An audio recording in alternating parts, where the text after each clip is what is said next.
ಮೂಲಕ ಅಲ್ಲಿ ಕೆಲಸ ಚಾಲೂ ಮಾಡಿ ತೃಪ್ತಿ ಅತೃಪ್ತಿ ಯಾವಾಗ ಬರ್ತದೆ. ನಾನೇನು ಸ್ವೀಕಾರ ಮಾಡಿಲ್ಲ. ನಾನು ಮುಖ್ಯಮಂತ್ರಿಗಳ ಜೊತೆಗೆ ಒಂದು ಡೆಲ್ಲಿ ಒಳಗೆ ಭೇಟಿಯಾಗಿದ್ದೆ. ನಿಮ್ಮ ಜೋಡಿ ಒಂದಿಷ್ಟು ಮಾತಾಡೋದು ಸರ್, ನಂತರ ನಾನು ಮುಂದಿನ ತೀರ್ಮಾನ ತೊಗೋತೀನಿ ಅಂತ ತಿಳ್ಕೊಂಡು ಹೇಳಿದ್ದೀನಿ. ಅವ್ರ ಜೊತೆ ಚರ್ಚೆ ಮಾಡಿದ ಬಳಿಕ ನಾನು ಸ್ವೀಕಾರ ಮಾಡ್ಬೋದು. ಅಂದರೆ ಸದ್ಯಕ್ಕೆ ಅದು ಇಲ್ಲ ಅನ್ನೋ ಪ್ರಶ್ನೆ ಇಲ್ಲರಿ. ಕೆಲವು ವಿಷಯಗಳನ್ನ ಚರ್ಚೆ ಮಾಡ್ಬೇಕಂತ ನಾವು. ಕೆಲವು ವಿಷಯಗಳನ್ನು ನಮಗೇನು ನಮ್ಮ ಮನಸ್ಸಿನಾಗ ಇರ್ತಾವೆ ಅವ್ರ ಜೊತೆ ಚರ್ಚೆ ಮಾಡಿ ಆನಂತರ ಸ್ವೀಕಾರ ಮಾಡೋದು.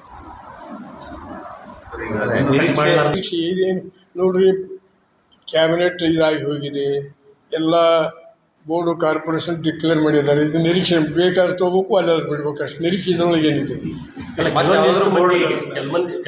ಈಗ ನಿಮ್ಗೆ ಕೊಟ್ಟಿದ್ದನ್ನು ನಾನು ಕೊಡಂದ್ರೆ ಕೊಡ್ತಾರನ್ರಿ? ಅದು ಕೇಳೋದು ಸರಿ, ನಮ್ಮ ಧರ್ಮ ಅಲ್ಲ ಅದು. ಅಲ್ಲ, ಕೆಲವೊಂದಿಷ್ಟು ಮಂದಿ ನಾಯಕರಿಗೆ ಇದು ನಾವು ಯಾರೂ ಪ್ರಾಮಾಣಿಕವಾಗಿ ಹೇಳ್ತೀನಿ, ಯಾರು ನಮಗೆ ಇನ್ನು ಕೊಡ್ರಿ ಅಂತ ಯಾರು ಕೆಲವು ಒಬ್ಬೊಬ್ರು ಇರ್ಬೋದು, ಒಂದು 3-4 ಜನ ಹಂಗೆ ಸ್ಪೆಸಿಫಿಕ್ಕಾಗಿ ಕೇಳ್ಯಾರ. ಅದು ಬಿಟ್ಟು ಯಾರು ನಾ ಅಂತೂ ಯಾರ ಮನೆ ಬಾಕಲ ಇಂಥ ಕೊಡ್ರಿ ಅಂತ ಬಾಕಲ ತಕ್ಕಿಲ್ಲ.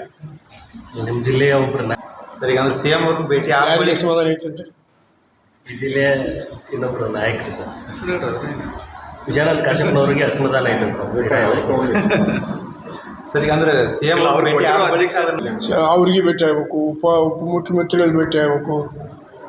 ನಮ್ಮ ಅನಿಸಿಕೆ ಅವ್ರ ಜೋಡಿ ಹಂಚ್ಕೊಂಡು ಮುಂದೆ ಅವ್ರು ನೋಡಿ ತೊಗೊಂಡೇ ತಿಳ್ಕೊರಿ. ಅದನ್ನು ಅವ್ರದ್ದೆಲ್ಲ ಸಹಾಯ ಬೇಕಲ್ಲ, ಸಂಪೂರ್ಣ ಸಹಾಯ. ಅಲ್ಲಿ ಹೋಗಿ ಬರೀ ಭತ್ತಕ್ಕೆ ಕಾರಿಗೆ TADA ಅಧ್ಯಕ್ಷ ಕುಂಟುಂಬದೊಳಗೆ ಆಡ್ತಿಲ್ಲ.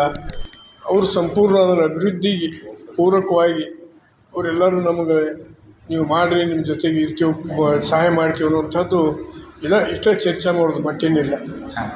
ಇದ್ರ ಸಲ ಚರ್ಚೆ.